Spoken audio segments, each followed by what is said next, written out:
You can build literally anything in Minecraft, yet most houses always fall under the same few themes. So today, me and my friend Squeaky Juice have built 5 houses, each in a unique style that you've hopefully never tried before. You can copy these if you want, or just take inspiration for your own world. But let's start with the first, which is Byzantine. Also, sorry if I pronounce any of these wrong, by the way, I'm doing my best. This is a very old style of architecture used in the Eastern Roman Empire between the 4th to 15th centuries. Because of that, it's basically a mix between Roman architecture and Eastern architecture. It's very often used for very grand buildings, using mostly brick and stone as well as marble for columns. It's one of the more impressive styles that I'll be showing you today, using lots of pillars, mosaics, and often including at least one domed roof. It's perfect for a very grand Minecraft house.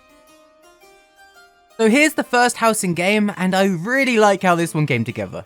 I think the design is probably the most complex out of all of them on this list, but it's still not too difficult to make. As you can see, I mentioned about how these houses would use stone a lot, and I've used sandstone as it's more of a tan kind of stone, which you'd see more in Eastern architecture, and I think it works really well. You've also got these glazed terracotta, which kind of look like mosaics, which just wrap around the build, as well as these diorite pillars, which kind of look like marble.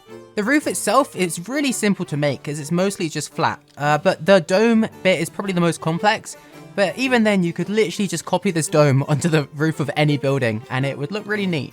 If we move inside though, you can check out the interior, and I don't want to focus too much on interiors in this video, but it looks really, really neat in here. There are these differentiating glazed terracottas up here, which really look like mosaic, and there's a really nice small pond in the middle of the room. One thing I do want to point out though with the interior is this chandelier design, which works perfectly with these interiors. Going upstairs, you'll just see once again, it's quite cozy in here, it's very compact, but it still looks quite grand, which is absolutely perfect, I think. But all in all, I don't think this would be a starter base, but I do think this is a very realistic base that you could make in your world, and it's a very cool type of architecture.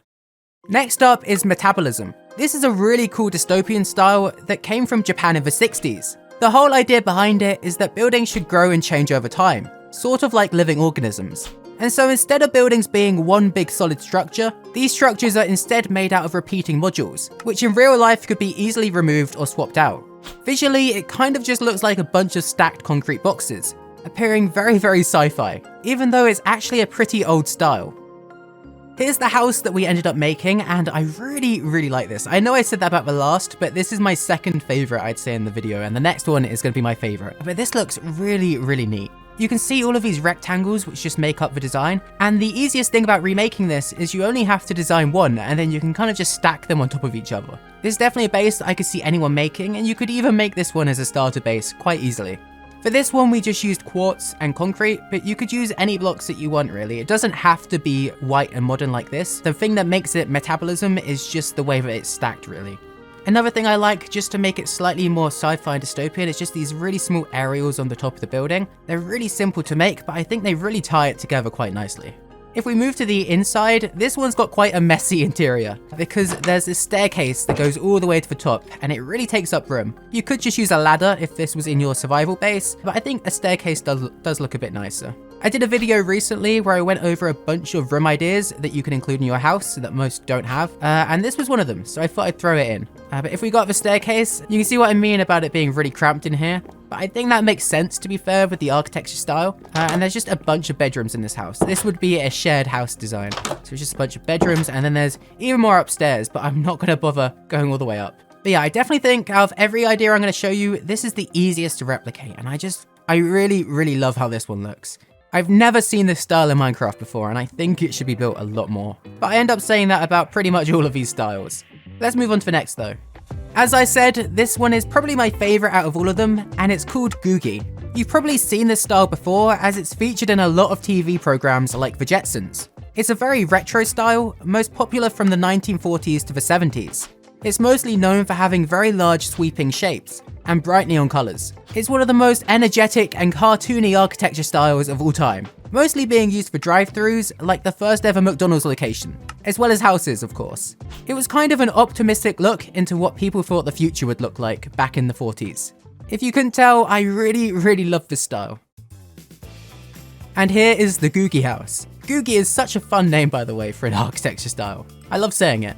But this house just looks so fun. Like, I'd never heard of this style before this video, and I really think I'm gonna replicate this all the time now, because it just looks so cool. It looks really retro, which I really like, and as I go around you can see all the different colors for all of these windows. There's yellow, there's red, there's purple. I'm colorblind. And it just looks really neat. I love this. The door's a bit hidden away, it's over here, but you could imagine if this was in a real scenario, there'd be a driveway over here. And then if we go inside, the interior, by the way, on this one is absolutely amazing. Squeaky did most of this. But it's just, ooh. It's just really grand in here and really open. I really like this sunken down area, which reminds me of the Scooby-Doo live action film. They have a room like this. And the TV over there, it just looks so cozy in here. And normally these are kind of family homes, so you're always gonna have a big family table in these. This upstairs area, by the way, looks even cooler in my opinion. There's a small bedroom area, or I guess a big bedroom area over here. And there's a fun little balcony you can just sit in and watch outside. And amethysts, by the way, work really nicely in this style. And then there's this big room over here, which is really open, and I just love how this room looks. You probably noticed a lot, by the way, all the shelves around. I finally updated my Minecraft so that I can use shelves, as I love building with shelves. Yeah, this style I just love so much. I think this looks amazing. Do let me know though in the comments which style you like the most, and if you'd use any of these in your own world. But let's move on now to the next. Moving on, we have Diesel Punk, which is another one of the many punk themes that you can build in Minecraft. It's most linked, I think, to steampunk, but instead of being focused around steam and a very medieval build style, it's instead a lot more cold, focused around heavy machinery and a much more industrial style. While steampunk is quite optimistic and hopeful, diesel punk is a lot more dark and dystopian. Oftentimes, these structures are meant to look quite messy and chaotic, with lots of exposed beams and giant gears. They're also mostly built from darker, oily colours like iron, copper, and various stone types. And here is our diesel punk house. The first thing you'll probably notice when you look at this is just the amount of copper, and I think if copper hadn't been added to the game, I wouldn't even bother trying to build this style. But it just works so perfectly for all of these gears and machinery along the side of the building. You can also spot that some redstone components work really nicely, like observers, just the like more chunky pipes that are coming out.